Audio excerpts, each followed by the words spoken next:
Pakistani nuclear officials seemed pleased with the results, and when they returned to a hero's welcome in the capital, they boasted they were now prepared to deploy nuclear weapons on medium and short-range missiles, if need be, within days.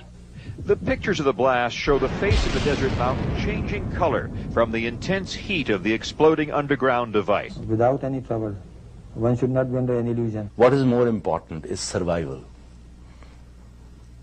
We know that this will cut into our bone, but we are prepared for that sacrifice.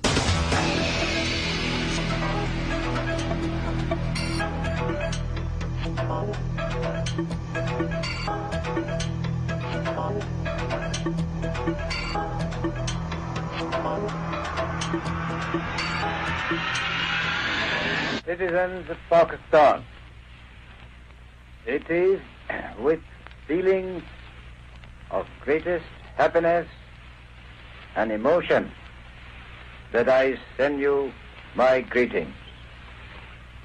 August the 15th is the birthday of the independent and sovereign state of Pakistan.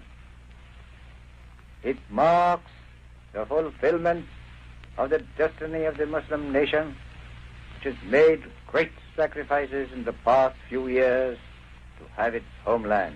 Let us on this day humbly thank God for His bounty and pray that we might be able to prove that we are worthy of it. And I'm sure with your support and cooperation, I'm looking forward to making Pakistan as one of the greatest nations of the world.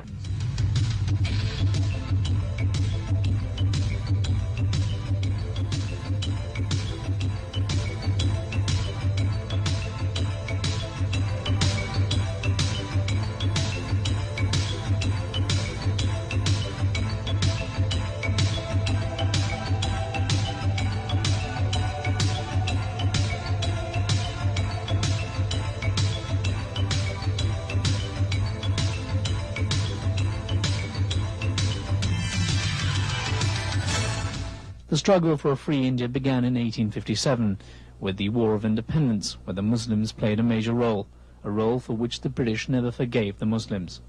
The Muslim response to the defeat was withdrawal from mainstream community life. It was the foresight and insight of a great leader, Sir Syed Ahmad Khan, that brought to the Muslims the realization that their withdrawal would do irreparable damage to their future. It was Sir Syed Ahmad Khan who suggested the idea of a separate homeland for the Muslims. The British were not willing to give India its freedom. Muslims and Hindus joined together in the struggle for freedom, from Mahatma Gandhi to Muhammad Iqbal to Muhammad Ali Jinnah. All fought for the same cause, the end of the British Raj. In his presidential address of the All India Muslim League session at Allahabad in 1930, Iqbal emphasized how essential it was to have a separate Muslim state, at least in areas where Muslims were in the majority. Iqbal convinced Jinnah of the need for a Muslim homeland. Iqbal dreamed of an Islamic state with its laws and constitutions based on Islam. The Muslim League, at its annual conference in 1940, held at Lahore, formally announced the need and the demand for Pakistan. Jinnah took on the battle. Jinnah's vision for Pakistan was slightly different from Iqbal's.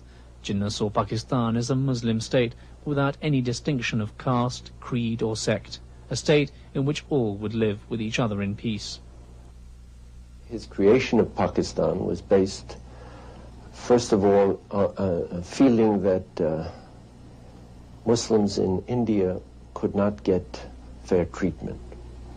I think he was very keen to have equal opportunity for all Muslims, and I think that he felt that Muslims were being discriminated against by the Hindu. What does it mean to say that Pakistan is a modern Islamic or Muslim state? How is its Islamic character to be reflected in its ideology and institutions of the state? These questions remain to be resolved. It was Jinnah's leadership and hard work that brought together all the Muslims of the subcontinent in their demand for a separate homeland. This finally convinced the British. On August the 14th, 1947, Muhammad Ali Jinnah gave the Muslims of India a land of their own.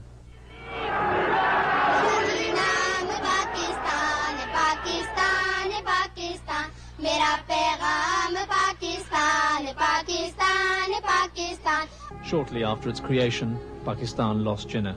His death came at a time when Pakistan needed him the most. The nation's existence was precarious and its survival was tenuous. There was lack of leadership, a lack of resources, and imminent danger of an attack from India. The control of the country fell into the hands of leaders that were unprepared for the task. Pakistan, instead of falling in the hands of the people, fell in the grasp of the feudals.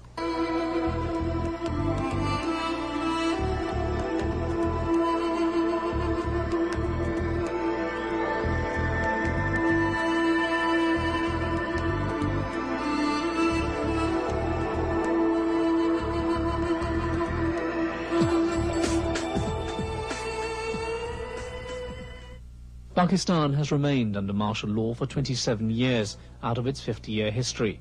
The tradition of military rule instead of a civilian government began in 1958 when Field Marshal Ayub Khan abandoned democracy and took over the country. It is ironic that a military dictator gave Pakistan its first constitution. During his rule, the nation prospered, but in the absence of a democratic process. In many respects, President Ayub Khan's earlier years were perhaps the most productive and most dynamic period in the history of Pakistan. But they were not a period in which political institutions were developed.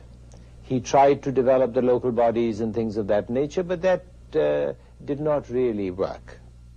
The nation became restless. Ayub Khan stepped down and General Yahya Khan took control. He promised a return to democracy and delivered free and fair elections. The loss of East Pakistan was another blow for the country, and that loss made its citizens rethink the issue of Pakistan's identity. Fundamental difference between East Pakistan and West Pakistan was that in East Pakistan there were no landlordships. There were no big land holdings. The society was already comprising of a vast majority of poor people. And in West Pakistan, the hold of the feudal bureaucrat was very strong. This was the gulf between the two psyches, the psyche of East Pakistan and the psyche of West Pakistan. And I think we should have respected the will of the people, the larger will of the people. And surely Mujibur Rahman would have come and he would have abolished the Jagirs or the feudal fiefdoms. And that would have been for the good of the whole of the country. Bhutto experimented with a mixture of Islam and socialism. To gain popularity with the masses, he announced the nationalization of industries and banks, a step that has stunted the subsequent economic growth and development. The great achievement in some ways of Mr. Bhutto, Mr. Zulfikar Ali Bhutto, was to destroy to a large extent the feudal system in agriculture in the Punjab. He did not do it in the Sindh, but he certainly gave it a devastating blow in the Punjab. Bhutto's courtship with Islam and socialism backfired.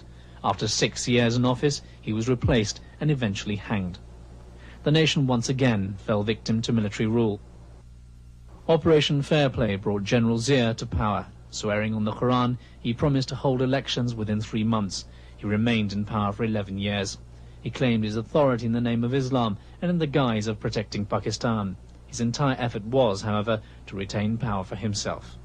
Zia spent little time on nation building. The Afghan war was a blessing for him that fueled his ambition. Pakistan's involvement in Afghanistan has left disastrous after effects. When you talk about Zia-ul Haq's Islamization, for myself, I think it was a complete charade.